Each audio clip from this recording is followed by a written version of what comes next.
Subscribe करें और bell icon पर क्लिक करें। पॉइंट टू पॉइंट प्रोग्राम में आज हम चर्चा करेंगे लौह अयस्क नीति 2021 के बारे में। चलिए जानते हैं ये चर्चा में क्यों है।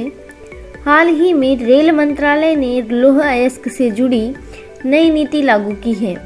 ये नीति बोगियों के आवंटन और लौह अयस्क की ढुलाई का नियमन करती है। ये नई लौह अयस्क नीति 10 फरवरी 2021 से प्रभावी होगी। चलिए जानते हैं क्या है लौह अयस्क नीति 2021।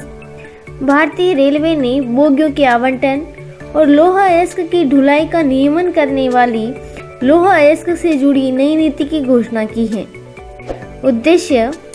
नई नीति का उद्देश्य ग्राहकों की वर्तमान आवश्यकताओं को पूरा करना और ये सुनिश्चित करना है कि भारतीय रेलवे लौह अयस्क ग्राहकों की माल ढुलाई से जुड़ी आवश्यकताओं को पूरा करने के साथ साथ इस्पात उद्योग की माल ढुलाई से संबंधित सभी सुविधाएं उपलब्ध कराने के लिए प्रतिबद्ध है।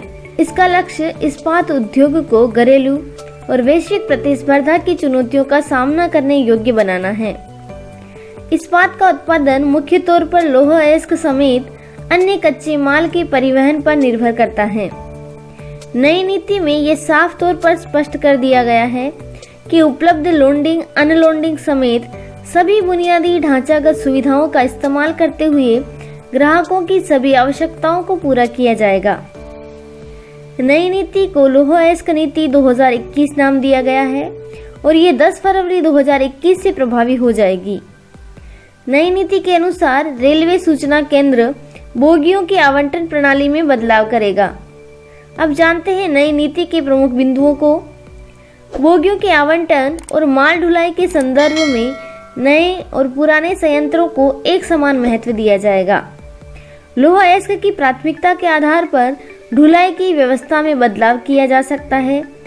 ग्राहकों द्वारा विकसित की गई लैंडिंग और अनलैंडिंग की बुनियादी ढांचागत व्यवस्था की उपलब्धता के आधार पर लौह अयस्क की ढुलाई को प्राथमिकता में श्रेणीबद्ध किया जा सकता है ताकि लौह अयस्क की ढुलाई में तेजी आ सके।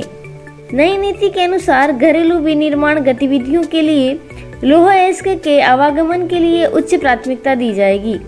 देश में कच्चे लोहे के परिवहन में जिन मुख्य लौह अयस्क के परिवहन को प्राथमिकता दी जाएगी उनमें शामिल है इस्पात, pig iron, sponge iron, pellet और सिंटर प्लांट के ऐसे मालिक जिनके पास लोडिंग और अनलोडिंग दोनों तरह के लिए अपने स्वयं के निजी साइडिंग प्रबंध है।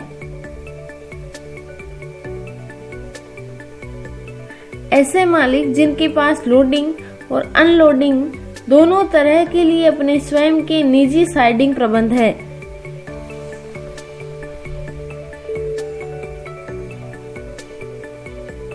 उसके बाद ऐसे ग्राहकों को प्राथमिकता दी जाएगी जिनके पास लोडिंग या अनलोडिंग में किसी एक तरफ की साइडिंग की अपनी व्यवस्था है।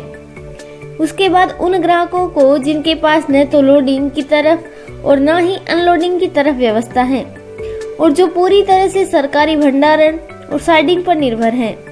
ग्राहक माल ढुलाई के लिए अपनी अभियोग्यता और आवश्यकता के अनुसार अपनी प्राथमिकता या प्राथमिकताओं का चयन करने के लिए स्वतंत्र होंगे।